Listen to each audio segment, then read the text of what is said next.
Good morning. I didn't set my alarm clock last night, and it appears I didn't need to. There was this guy, or two guys, or three guys, I don't know, but ever since like 6:45 this morning, there's like this staircase to my left, and they're going up and down and up and down and up and down and slamming the door, and they are the heaviest walkers ever. It was like shaking my room. I think they just finally stopped. I looked out there to see who it was. It's two different guys. That, and this morning, did you hear that? That's them. That, and this morning, I thought my phone said 8 o'clock. I thought, oh, I'm gonna sleep a little longer.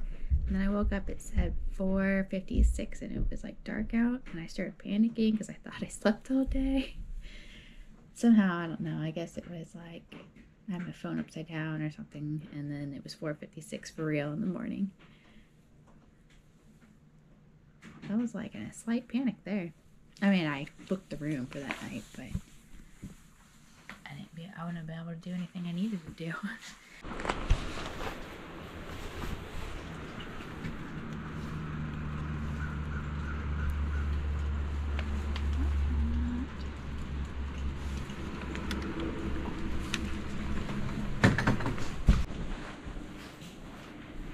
Alright, so here's the kitchen.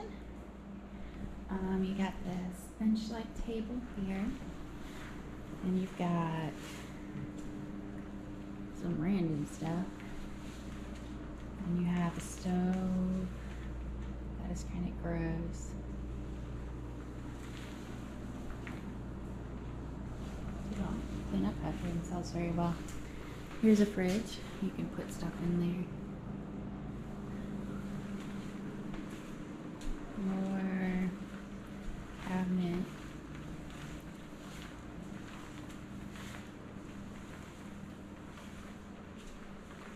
A bunch of random, kind of a nasty looking microwave, toaster,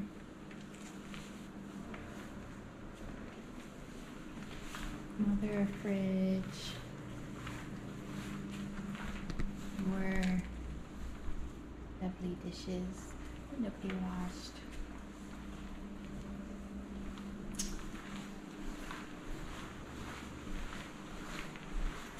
And through here is the community kind of eating area.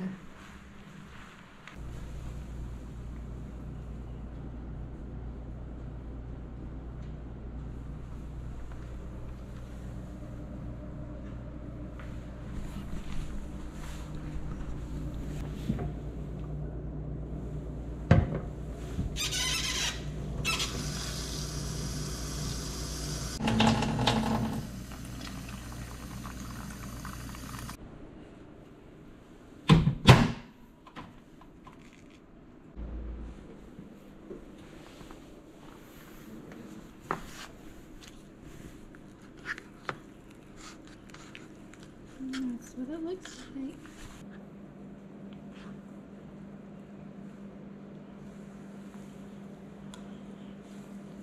I have to resupply food today, so I like to lay out everything I have left over from the last trip. It's still in my bag, so I don't carry too much, and that way I can see how much I've eaten if I remember what I bought last time. So this answers the question I got: do I need to carry food and water for all 6 months that I might be out here? The answer is no. I resupply water along the trail daily, sometimes multiple times a day, and then every time I'm in town, I pick up a resupply of food for how many days I need till the next town. It's anywhere from like 3 to, I think the longest I carried was 9 days, but I ended up taking a town day anyways between that, but I didn't resupply. So it looks like it's going to take me anywhere from 3 to 4 days to walk through to Fat Sienna Dam. Excuse me. And see, I need, that's counting tomorrow too, so I need 1, 2, 3 breakfasts, 1 lunch, 1 snack, and 3 dinners. And I really want a coffee from, they have like a Dunkin' Donuts. I don't like Dunkin' Donuts, but they have like the little like coffee that comes like, you know, you get at the store. It's like in the cold section, and that sounds really good. It's like $3. I don't know if it's always like that expensive. It's funny because if I go to a coffee shop and I spend $3 on a coffee, that's nothing. But then if I go somewhere and I want a bottle and it's $3, I'm like, that's a little expensive. It's funny how that works. So I just went to the general store, and then I went to the outfitter store, which I'm sitting below. Printed off my permit and got some resupply. And I found this little bench, kind of underneath this outfitter store, so I'm sitting on it, gonna eat some lunch. It's like the river's running high today, or fast, from the rain last night. I'm gonna have some tuna and crackers, and then I did get that Dunkin' coffee, that mocha coffee, and then I got nice chocolate chip muffin if I want to eat that. Just thinking, water's so weird. It's like these molecules bound together, just sliding across the ground. And it's got so much force. You need it to live, but it can also kill you.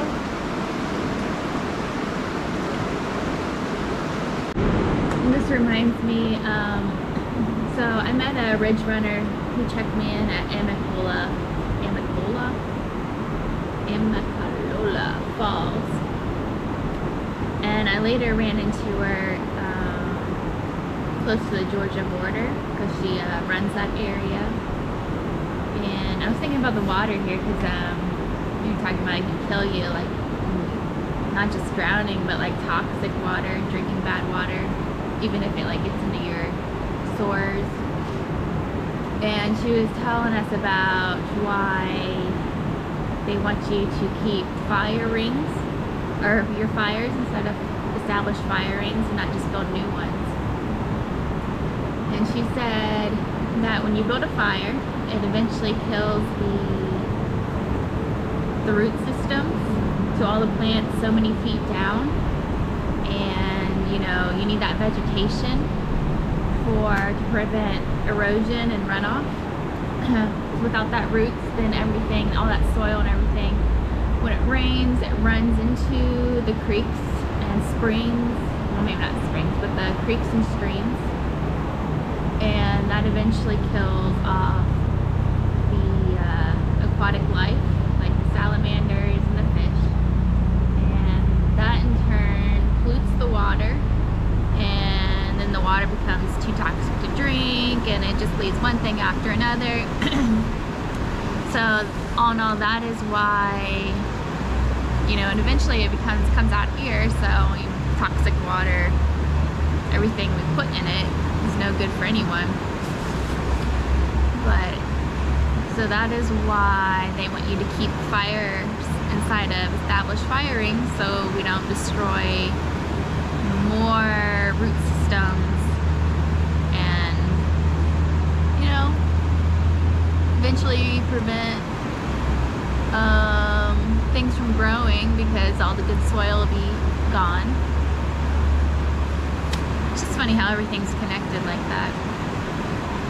Just finished my coffee and it was good. It's what I needed. I think I'm going to take my stuff up to my room, sort through it, show you guys what I got. I'm hoping you can hear me with this this river in the background. It's pretty loud. So I'm going to throw my trash away. I'm wondering if they don't get bears through here because their trash cans are like just like open. Everywhere else they have these, like, I don't know if you've seen them, but they're like lids that lock, and you have to put your hand under, unlock it, open to put your trash away so animals don't get into it, but they don't have that here, so.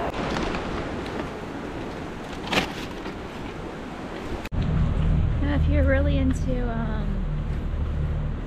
like whitewater rafting, you got this place has, so this is the Nantahala Outdoor Center in, I think it's near Bryson City. I think it's Bryson City, North Carolina. Sorry, I'm getting like raindrops in my eyes. They have kayaking in that little area. I guess had 2013 was the championships for determine who went to the Olympics. If I read that right. So they have kayaking, they have whitewater rafting. I heard they have zip lining. I haven't seen that. They have this building right here is a paddling school, and they have different, they don't have the prices on it, so I mean, I'm sure it's pricey, but they have different levels of paddling, teach you how to kayak. You go from like beginners to like advanced. And then Smoky Mountain Trail, or not Smoky Mountain Trail, Smoky Mountain Train Line, which I didn't know they had, goes right through here, and that's what this is. And I think NOC has more than just one place. I think this is like their main place. It sounded like it was like their first one. Actually, there's no trains coming. These things are massive.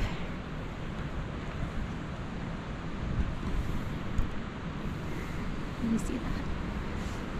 You never really like notice how tall things are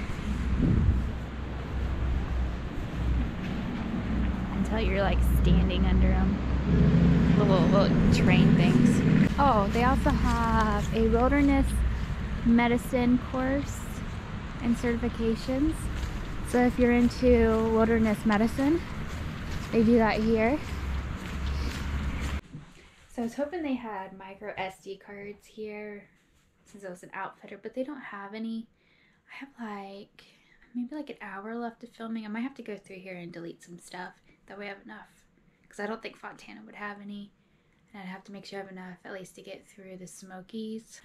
So this is what I got. I went to the Outfitters and I picked up just like 3 things, and then the rest I got at the general store. Of course, it's more expensive here, so I don't know. So besides the lunch I had earlier, I got this chili with beans for dinner. It's just got a lot of protein in it, so they said make sure you eat a lot of protein. But my room looks like right now, everything is just everywhere. This is the life of a 0-day for a thru hiker. So this is what I'm ending with. Like I said, I think I'm going to take about 3 days to get through. I have a 4th day just in case, especially since it's going to be extremely cold. I don't know why I didn't think about this till now. I was just like, had all my stuff in my first aid kit stuff. This is inside this bag, and then I was putting this in my food bag at night, and it was a little full. Well, I kept all my bandages and stuff in here, and then I took out all my stuff that could have smelly, and at night I can just leave this in my pack, and I can just pull this out, put it in my bear bag, and then hang it. So that was a lot of fun. You know, I have to leave my room to go to the bathroom, and you have to use your key card to get into the bathroom. Well, I went to the bathroom, and my key card wasn't opening the door, so I'm like, okay, maybe it's closed because maybe they're cleaning it. Lock it. Well, I go back to my room, and my key card wasn't working. And I'm thinking, did I demagnetize it? Like, what happened?